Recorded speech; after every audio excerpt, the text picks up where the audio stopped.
Sejam bem-vindos à paz do Senhor.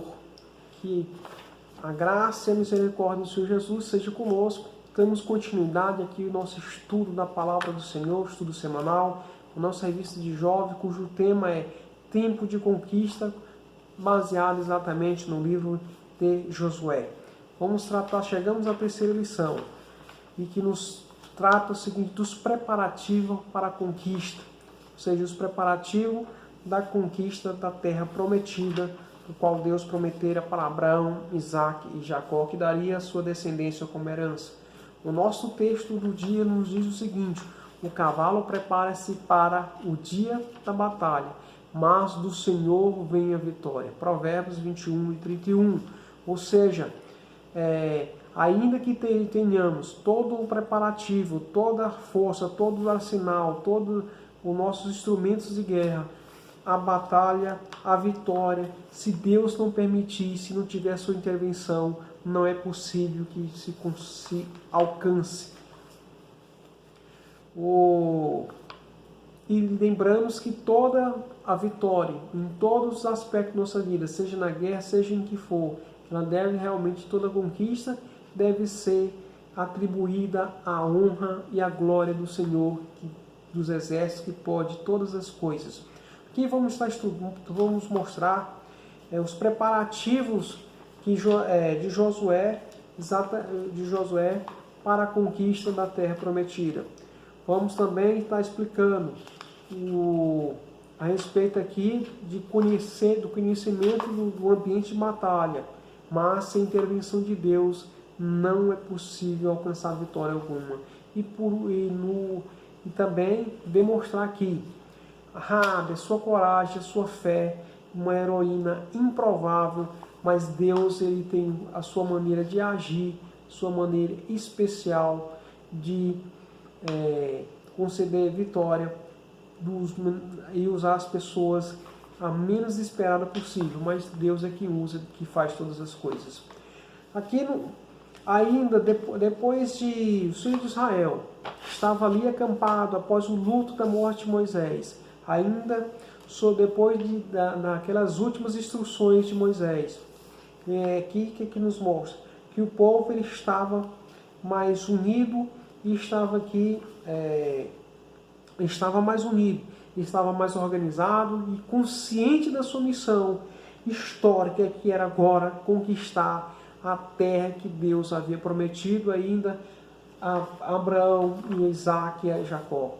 E o povo entendeu que agora, sob o comando de Moisés, já havia morto, sob o comando de Josué, que Deus havia nomeado para dar seguimento aqui e dar descanso aqui das peregrinações de Israel ali na terra do Egito.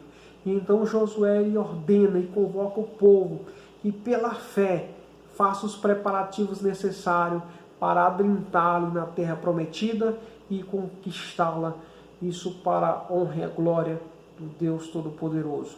O primeiro tópico nos diz o seguinte, nos trata da primeira do Josué prepara o povo para a travessia do Jordão. Vamos ver quais os aspectos dessa preparação. Primeiro subtópico nos diz o seguinte: prover-nos de comida. Aqui o livro de Josué, a história de Canaã, narra ali, faz um contexto. Se pegarmos o contexto ali de Moisés, ilha de Moisés, os filhos de Israel peregrinaram durante 40 anos pelo deserto. Ali teve muitas lutas, muitos sinais, muitas maravilhas, desde a tirada lá do Egito, Deus operou de maneira extraordinária. Teve rebelião, teve decepções, mas o agir de Deus estava no meio dos filhos de Israel. Houve também muitos milagres no meio do deserto, e o pessoal peregrinou, mas o cuidado de Deus ali era sobre eles. Coluna de nuvem, coluna de fogo e também o maná. O povo estava acostumado dessa forma. E agora usou até com surpresa. Isso, olha, prover-vos de alimento. E aqui o tempo para a provisão disso. Diz, olha, porque daqui 3 dias prover de alimento, porque vai partir. A partida vai ser daqui 3 dias. E ali, para toda batalha, toda circunstância, uma guerra que se prepara, é necessário que você se prepare seus mantimentos. para a jornada, para a caminhada. E ali, esse era o tempo de se preparar. Os filhos de Israel ali que estavam na região da Transjordânia, acampado, agora ele vai adiante. E aqui também nos mostra uma coisa importante, que Josué, que não agindo sozinho, mas Josué convoca ali os príncipes ali das tribos de Israel, para que eles vá diante do arraial e comuniquem exatamente ao povo, para que eles se provê de alimento e se faça os preparativos necessários para a partida. O segundo tópico nos diz o seguinte: convoque as tribos. Ainda naquele lugar que ele estava acampado, Moisés ele deu a herança à tribo de Rubi, de Gad e a meia tribo de Manassés. E aqui, como eles prometeram ainda para Moisés, que iria na frente quando atravessasse aqui, Josué lembra ele exatamente da sua promessa, como fez a Moisés. E ali o povo, ele estava, aquela tribo convocou os guerreiros daquela tribo, onde eles iriam marchar na frente exatamente para ir adiante e conquistar também ali aquela terra e dar descanso para os seus irmãos. E aí ficando, é claro, uma parte ali que ia ficar cuidando do patrimônio das mulheres, das crianças e dos patrimônios ali conquistado por eles, que ia ficar naquela parte da terra. Seja fiel ao comandante. O povo de Israel, o seguinte, ele estava abastecido de quê? De viver, todas as tribos ali estavam reunidas, tinha um líder agora sobre o comando de Deus, mas isso ainda tinha que ser mostrado, não bastava ter um líder, tem que ver a fidelidade dos liderados para com esse líder, exatamente, e a submissão, como é que ia agir? Se agir da mesma maneira que agiu com Moisés, seria diferente, mas o povo dá a resposta imediata, dizendo para Josué que ele é o seguinte, assim como eles foram conduzidos por Moisés, também seria conduzido por ele, conquanto que agradecesse a Deus pelas dádivas, pelas conquistas, por Deus é que estaria no comando, e que Josué se esforçasse, ou seja, que ele desse o melhor de si para seguir nesta empreitada. Aqui ainda fazendo a parte dos preparativos, das estratégicas. Vamos aqui para o tópico 2, nos trata dos espias. Que espias são esses? Os espias, enviado para o reconhecimento da cidade. Aqui nos mostra, aqui na lição nos traz, que no período da Idade do Bronze, a cidade de Jericó, que era a primeira cidade ali, era o ponto estratégico, onde eles queriam avançar. Josué manda ali os 2 espias. Josué também foi espia.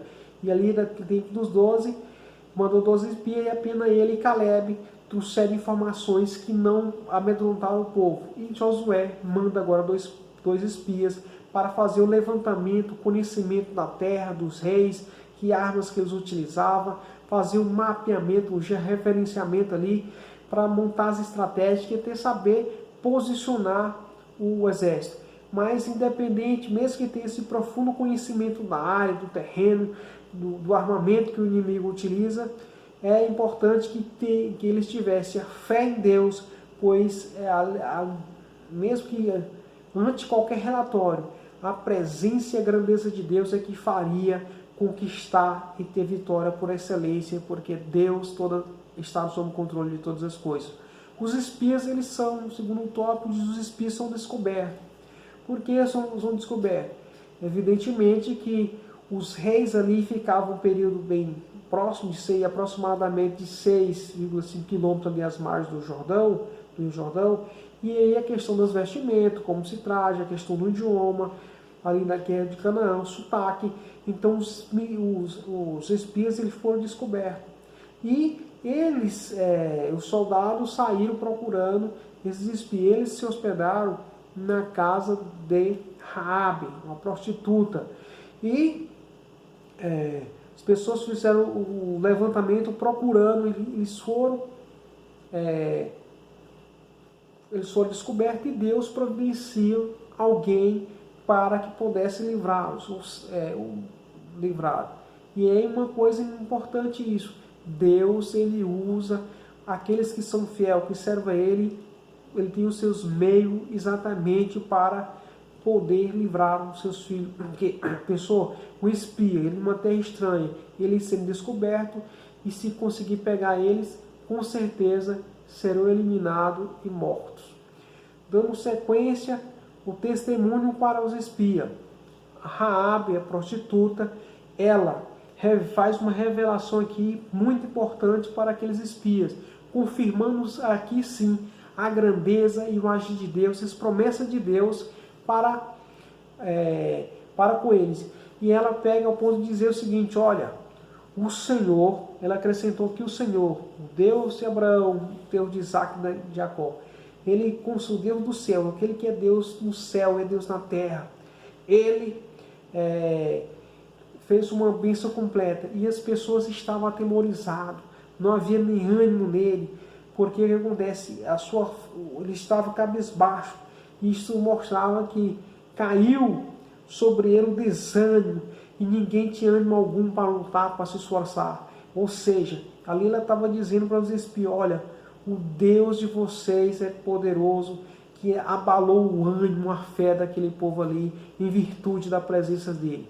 E isso não era porque ele era um exército muito forte, treinado, não, mas era porque Deus havia com esse propósito de levar ali os filhos de Israel para destruir aquele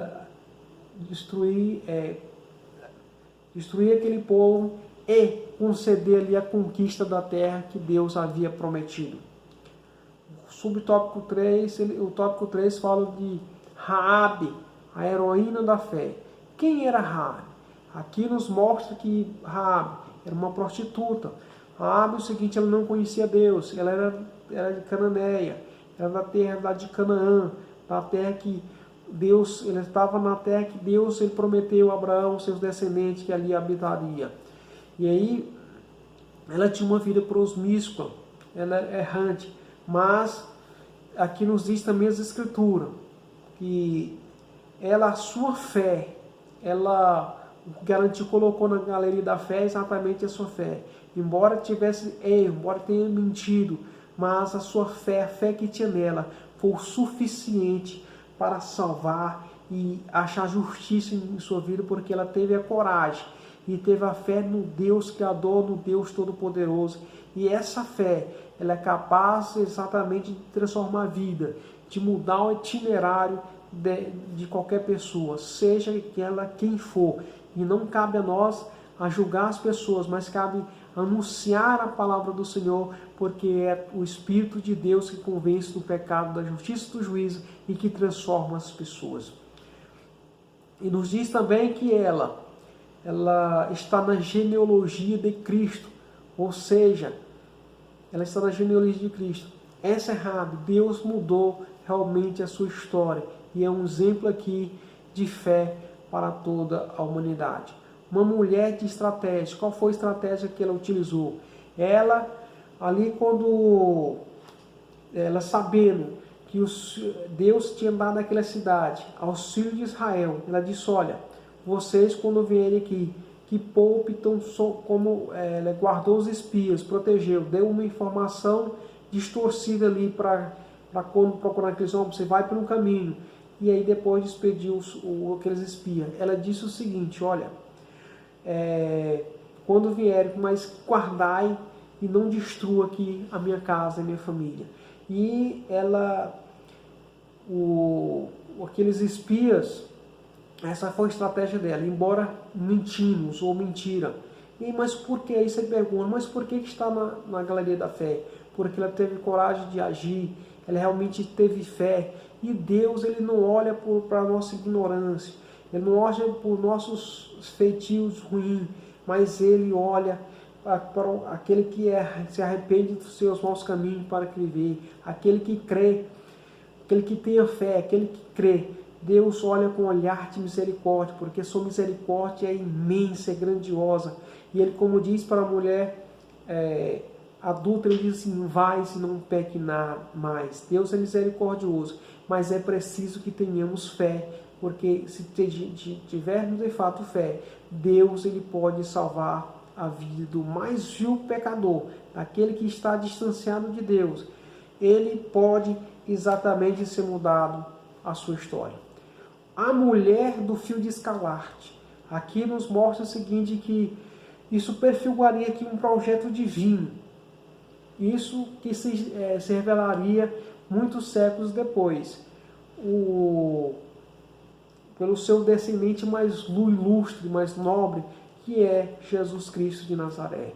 O fio de escarlate aqui, ele pendia exatamente prendido na janela.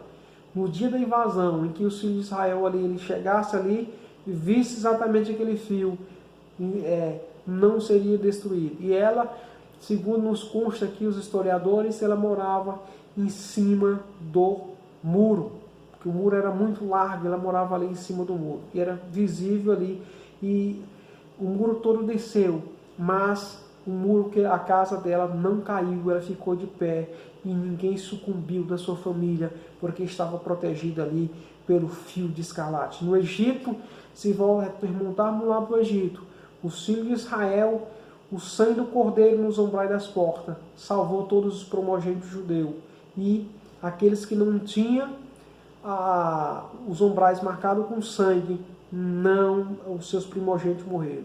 E aqui nos mostra 40 anos depois, simbolizando exatamente o Calvário de Cristo. Deus inspirou aqueles espias exatamente para colocar ali, para figurar de fato o sacrifício de Jesus na cruz do Calvário, o seu sangue. E aqui nos mostra o seguinte, que Deus, pelo seu grande amor e bondade, Ele é quem muda o itinerário das pessoas, mas para isso é necessário que tenhamos a fé. Aqui nos mostra os preparativos para seguir adiante, preparar aqui com alimento, olhar as estratégias, conhecer o terreno inimigo. Isso também é lição para os nossos dias, que devemos exatamente estar preparado com pão, que é a palavra de Deus, não somente o alimento físico, mas o alimento todo, o alimento que sai da boca do Senhor, ou seja, da palavra de Deus. Não só de pão viverá o homem, mas de toda a palavra que sai da boca do Senhor. E preparar aqui o terreno, temos que estar atento ao terreno que estamos pisando, porque as ofertas do inimigo, elas são muitas, e temos que estar atento, temos que realmente ter certeza de que está pisando, e ter uma confiança em Jesus, que Ele é a nossa jornada, a nossa Canaã não é uma Canaã terrestre, mas uma Canaã celeste. Mas é necessário que tenhamos todos os preparativos, e esse preparativo tem que continuar e avante, não retorne para trás, e que marchemos para conquistar, porque é um tempo de conquista. Que Deus, Ele abençoe a sua vida e que esteja conosco na próxima lição, em nome de Jesus, se assim Ele nos permitir, e que Ele nos guarde, que não deixe nenhuma praga chegar na tua casa. Amém.